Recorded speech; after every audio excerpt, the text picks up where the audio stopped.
ನಮ್ಮ ಮೊದಲನೇದಾಗಿ party high command ಅವರಿಗೆ, ನಮ್ಮ ಸೋನಿಯಾ ಗಾಂಧೀಜಿ ಮೇಡಮ್ ರವರಿಗೆ, ನಮ್ಮ ಮಲ್ಲಿಕಾರ್ಜುನ್ ಖರ್ಗೆ ಸಾಹೇಬ್ರಿಗೆ, KC. Venugopal sir, Surjewala sir, DK. Shivakumar sir, Siddaramaiah sir, ಎಲ್ರಿಗೂ ನಾನು ಅಭಿನಂದನೆಗಳು, ಧನ್ಯವಾದಗಳು ನಾನು ಸಲ್ಲಿಸುತ್ತೇನೆ.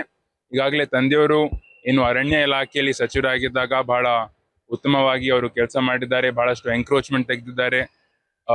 3 ವರ್ಷದಲ್ಲಿ ಅವರು ಉತ್ತಮವಾಗಿ ಅವರು ಕೆಲಸ ಮಾಡಿದಕ್ಕೋಸ್ಕರ ಇವತ್ತು ನ್ಯೂಸ್ ಮತ್ತೆ ನಮ್ಗೆ ಒಂದು ಕ್ಯಾಬಿನೆಟ್ ಅಲ್ಲಿ ನಮ್ಗೆ ಸಚಿವರಾಗಿ ನಮ್ಗೆ ಅವಕಾಶ ಕೊಟ್ಟಿದ್ದಾರೆ. ನಮ್ಮ ಎಲ್ಲಾ ಪಕ್ಷದ ಮುಖಂಡರಿಗೂ ಕಾರ್ಯಕರ್ತರಿಗೂ ನಾನು ಧನ್ಯವಾದ ಸಲ್ಲಿಸ್ತೀನಿ. ಯಾಕಂದ್ರೆ ಸುಮಾರು ದಿನಗಳಿಂದ ಅವರು ನಮ್ಗೆ ಬೆಂಬಲ ಕೊಡ್ತಾ ಬಂದಿದ್ದಾರೆ. ಅವರಿಗೂ ಕೂಡ ನಿರೀಕ್ಷೆ ಇತ್ತು ಕಿ ನಮ್ಗೆ ಒಂದು ಒಳ್ಳೆ ಸ್ಥಾನ ಸಿಗುತ್ತಂತ.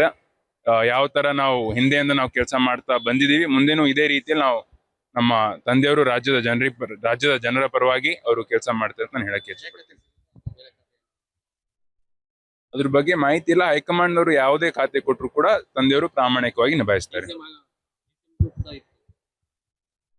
ಡಿ.ಸಿ.ಎಂ ಅಂತ ಏನಿಲ್ಲ, ನಾವು ಮುಂಚೆನೂ ಹೇಳಿದಿತ್ತು ಕಿ ಪಕ್ಷ ಯಾವುದೇ, ನಮ್ಮ ಹೈಕಮಾಂಡ್ ಪಕ್ಷ ಯಾವುದೇ ಒಂದು ನಮ್ಗೆ ಜವಾಬ್ದಾರಿ ಕೊಟ್ಟರು ನಾವು ಪ್ರಾಮಾಣಿಕವಾಗಿ ನಿಭಾಯಿಸ್ತೀವಿ ಅಂತಂಬುದು ನಾವು ಹೇಳಿದಿತ್ತು.